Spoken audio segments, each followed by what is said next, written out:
주님의 이름으로 사랑하고 축복합니다.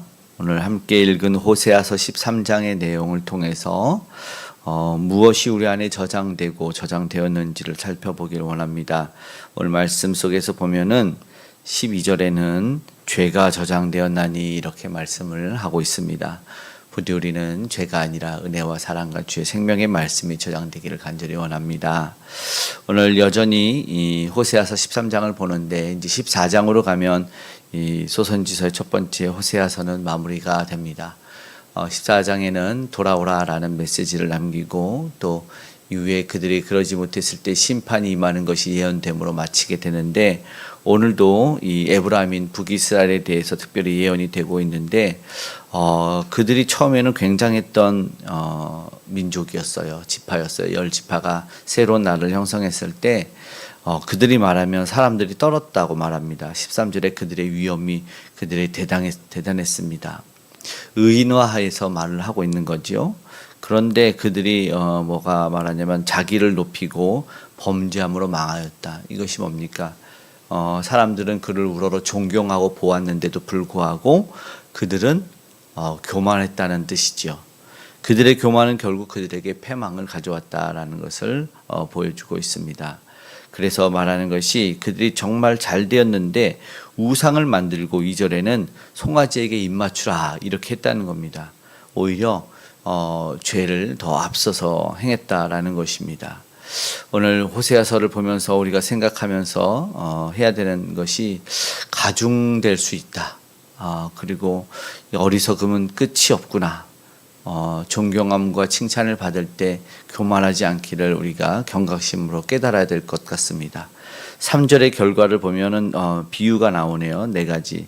아침 구름, 그리고 타작마당에 날리는 뭐예요? 쭉정이, 쉬 사라지는 이슬, 굴뚝에 나는 연기, 다 금방 사라져서 자취도 남지 않고 없어져 버리는 것들에 대해서 말합니다. 사상누각 모래 위에 지은 집이 곧 없어져서 흔적조차 남지 않는 것처럼 그렇게 비유되고 있는 것입니다.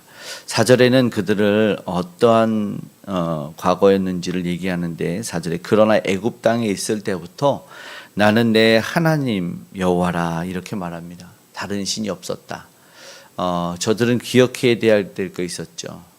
종되었던, 노예되었던 민족, 그러니까는 아무런 주권 없던 민족이 애굽에서부터 하나님으로 말미암아 구원받아서 지금 이렇게 존귀하게 되었는데 이 과거를 잊었습니다. 다른 신이 없고 다른 구원자가 없었다라는 것을 강조하시고 있습니다. 그래서 전능하신 하나님은 광야에서도 이어지는 5절에 보니까 이렇게 말하네요. 호세아 13장 5절 내가 광야 마른 땅에서 너를 알았거늘 이렇게 말합니다. 그때 그들이 하나님을 체험했죠. 또 하나님도 그들을 알게 되었습니다. 그들이 어떠한 분인지 어떠한 이들인지 또 그들은 하나님이 어떠한 분이신지를 충분히 알았습니다. 그들은 광야에서 아무것도 없었어요. 뭐 농사에서 거두는 소출도 없었는데 광야에서 40년간 하나님의 특별한 보호와 인도하심을 받았습니다. 그런데 그 과정 속에서 우리가 이 출애굽기, 신명기, 민수기를 통해서 그들의 이 가나안에 들어오기 전의 과정을 살펴보면 이 모세를 통해서 기록된 오경에 보면 그들이 툭하면 불평하고 원망합니다. 툭하면 하나님께 이 쏟아내는 그 원망들이 그 전에 바로 구름과 이둠과 불기둥도 경험하고 또 만나와 메추라기도 경험하고 반석에 물이 나오는 것도 경험했는데도 불구하고 그들은 계속되는 불평과 불만을 쏟아냈던 그런 민족이었다라는 것을 보게 되었습니다. 그래서 결국은 그들은 어떤 거였냐면 필요를 채워주는 분이 누구인지를 경험했는데도 계속 자기들은 마치 자기 배만 더 채워달라는 그런 모습이었습니다. 복음서에 나오는 예수 그리스도께서 오병이의 기적 이후에 보여주셨던 그런 모습을 보면 그들의 손에 붙들려 왕이 되지 않고 떠나가시고 기도하러 가시는 모습이 보여지는데 그 이유는 저들은 분명하게 이제 요한복음에도 기록되어 있는 걸 보면은 왕을 삼으려 했다. 그리고 먹어 배부른 까닭이로다 이렇게 얘기를 하고 있습니다. 자기를 배를 채워줄 어떠한 분만. 그러니까는 배가 꺼지고 나면 리셋이 되는 거죠. 언제 그랬냐는 듯이 계속해서 내 배만 채워주라라는 그런 모습이었습니다. 안타깝게 참된 인도자와 하나님을 몰랐다 하는 것이죠.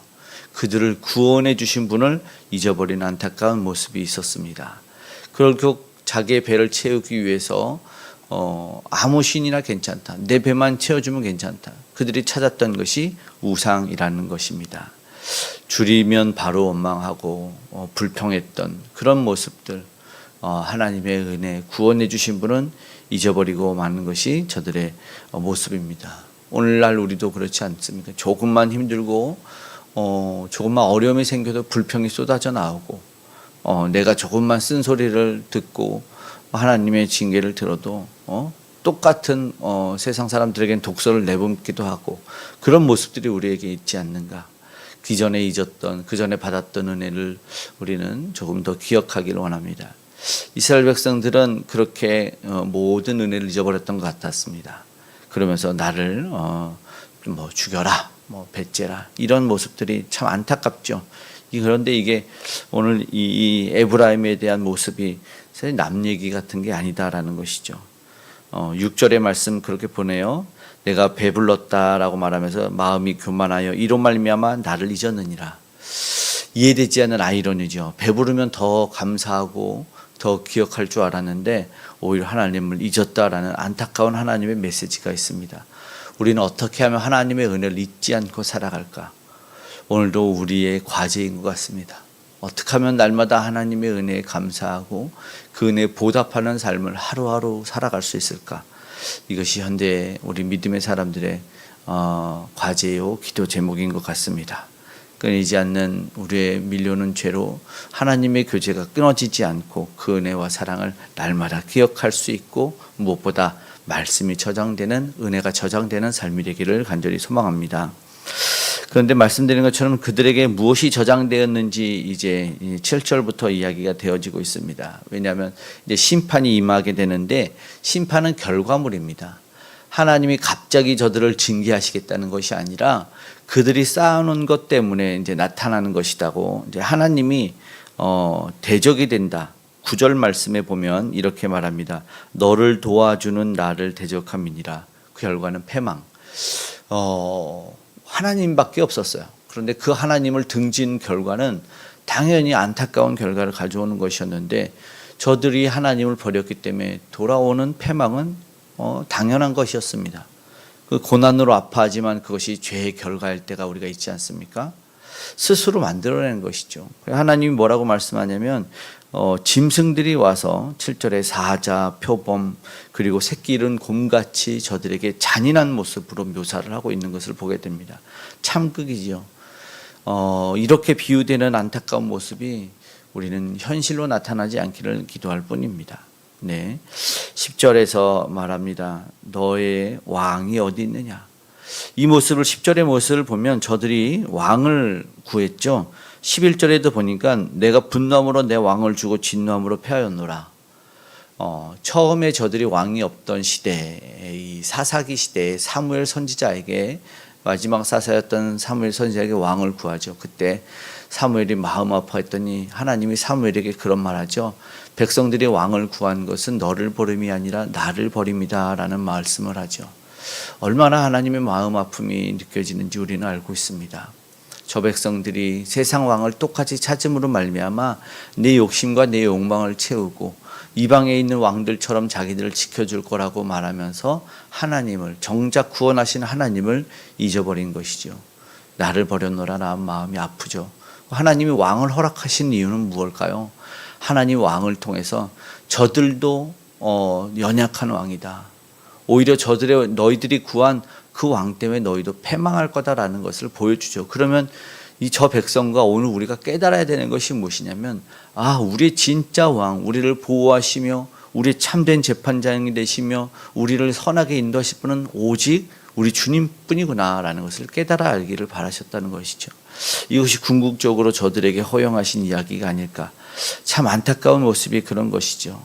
우리는 우리 진정한 통치자로 이 땅에 오신 만왕의 왕 예수 그리스도를 오늘도 온전히 따를 수 있기를 간절히 소망합니다. 그 왕 결국 어떻게 됩니까? 그들과 함께 패망하게 될 거다라는 것이죠. 11절에 내가 분노함으로 내 왕을 주고 진노함으로 패하였노라. 함께 이제 멸망이 됩니다. 12절의 말씀에 이렇게 얘기하네요. 에브라임의 불의가 봉함되었고 그 죄가 저장되었나니. 무엇이 저장되어야 됩니까? 그들이 이 삶 역사를 보면 야, 하나님이 우리에게 은혜를 주셨으나 감사와 이 찬양의 고백 늘 저장되어야 되는데 죄가 저장되었다라는 것을 말합니다. 이 안타까운 모습입니다. 이걸 우리는 뭐 배은망덕하다, 이 반역이다, 뭐 이렇게도 얘기를 할 수 있겠죠. 안타까운데 오늘 현대에서도 뭐 내 마음의 저장 뭐 이런 말을 하는데 결국 우리는 하나님께 우리가 보여준 그 선함, 하나님의 은혜, 그 충성됨이 주 안에 저장돼야 될 줄로 믿습니다. 이렇게 에브라임의 평가는 무엇이라고 말합니까? 13절에 간단히 말하면 치료가 불가다라는 것입니다. 14절에 수월의 건세에서 속량했고 사망에서 구속하리니 사망아 내 재앙이 어디 있냐, 수월한 멸망이 어디 있냐, 뉘우침이 내 눈앞에서 숨으리라. 14절에 이렇게 이야기하고 있습니다. 어떻게 됩니까? 15절에 결실하나 형제 중에서 결실하나, 그러나 동풍이 온다는 것은 이제 마른 뜨거운 바람이 오는 거죠. 다 말라서 쓸모없게 되는 것을 이야기합니다. 결국 죄의 결과로 이 저장된 죄는 죽음을 가져오고 심판을 가져오죠. 내가 쌓은 악으로 인해서 멸망을 당한다는 말이 있습니다. 네. 과거에 어떤 무슨 공익광고처럼 유명한 연예인이 목에 구멍을 뚫고 나와서 눈물 호소하면서 사람들에게 얘기하는 것이 있어요. 나는 건강할 줄 알았다. 그러면서 흡연하지 말아라. 뭐 이런 강한 메시지를 전달하는 것이 있었습니다. 사람들은 보고 안타까워했죠. 그리고 그 아파하면서 마지막을 맞아가는 그 유명한 연예인을 보면서 그 스스로도 사람들이 그러지 않기를 바랬죠. 그러나 자기도 몰랐다는 겁니다. 이렇게 병들어서 죽어갈지. 그 메시지는 어쩌면 안 들리는 것 같아요. 아파서 병들면 그때 깨닫게 되는 것이 우리 인간의 완악함이 아닌가. 부디 그런 마지막에 아픔을 겪기 전에 그 죄가 쌓여서 결과로 나타나기 전에 우리는 돌이킬 수 있기를 간절히 소망합니다. 잉태되어 묘사하는 것은 경고입니다. 오늘 말씀은 경고입니다. 동풍이 오는 것 경고입니다. 뜨거운 바람이 나타납니다. 하나님의 심판. 결국 그들이 쌓은 죄는 하나님의 심판을 자초했다는 것이죠. 그 심판의 무서운 동풍을 감내할 수 있는 인생은 아무도 없다는 것을 기억해야 됩니다. 그렇게 우리가 생각하면서 우리 교회 뭐 지도자들이나 아니면 이 정치 지도자들 뭐 스스로는 다 괜찮다 말합니다. 나는 문제가 없다고 늘 강변하고 그렇게 주장해 냈지만 사실 누구라고도 할 것도 없이 우리는 다 연약한 모습을 보여주죠. 비판과 정죄가 지금 우리 안에 보여야 될 것이 아니라 우리 안에는 주님에게 받은 사랑과 그 은혜가 쌓여서 나타나는 것은 이해와 사랑과 용서가 아니어야 되나 우리는 그렇게 보여집니다. 사람은 그 쌓은 것으로 선을 내고 사람은 그 쌓은 것으로 악을 낸다. 오늘 우리는 우리 심령에 오늘 무엇이 저장되기를 원하는지를 되돌아보기 원합니다. 부디 주님의 은혜와 사랑이 저장되고 그것이 나타나고 오늘 말씀을 통해서 우리 생명의 말씀이 저장되어서 주님 앞에서도 온전히 은혜와 복받는 삶으로 인도되어지기를 간절히 소망합니다. 아멘. 기도하겠습니다. 사랑의 아버지 하나님, 고맙고 감사합니다. 주님의 은혜가 오늘도 우리 안에는 쌓여갑니다. 부디 세상을 곁눈질하며 죄를 쌓아가지 않도록 욕심과 욕망의 아버지 하나님 완악함을 쌓아가지 않도록 주님 도와주시옵소서. 오늘도 죄 말씀이 쌓이고 오늘도 기도가 쌓여서 하나님의 은혜를 받고 누리고 체험하기를 원합니다. 주여 그 은혜와 복을 더하여 주시옵소서. 우리 주님 앞에 나와 간절히 기도하는 모든 이들이 그 은혜 받아 누리게 하시고 아직도 주를 몰라 아버지 하나님, 세상의 죄와 안타까운 심판이 쌓여가는 이들 깨달아 알 수 있도록 도와주시옵소서. 생명의 복음이 그들에게 온전히 전달되게 도와주시고 그 복음 전하는 우리 선교사님들, 복음 전도자들과 오늘도 주의 능력으로 함께 해주시기를 원합니다. 하나님, 저들을 구원하시고 주님의 나라가 오늘도 은혜 가운데 확장되어지게 하여 주시옵소서. 아버지께서 도와주시는 나라와 민족, 기업, 교회 되게 하여 주시옵소서. 도우신 하나님의 은혜를 체험하며 이제 저들이 아버지 하나님 총칼을 내려놓게 하시고 모든 전쟁과 테러, 그 위험과 다툼이 다 사라지게 하여 주시옵소서. 흔들리고 아버지 하나님 어지러운 이 혼란한 정치 가운데 하나님이 참된 아버지 하나님 경외자가 되어주시고 참된 아버지 온전한 통치자가 되어주셔서 저들을 인도해 주시기 원합니다. 부디 주신 권력자들이 하나님을 알고 두려워하게 하여 주시옵소서. 북녘의 우상이 그 두려움을 깨닫게 하여 주시고 간직하게 하셔서 우리 주님에게 돌아온 역사, 복음으로 통일되는 역사 있게 하여 주시옵소서.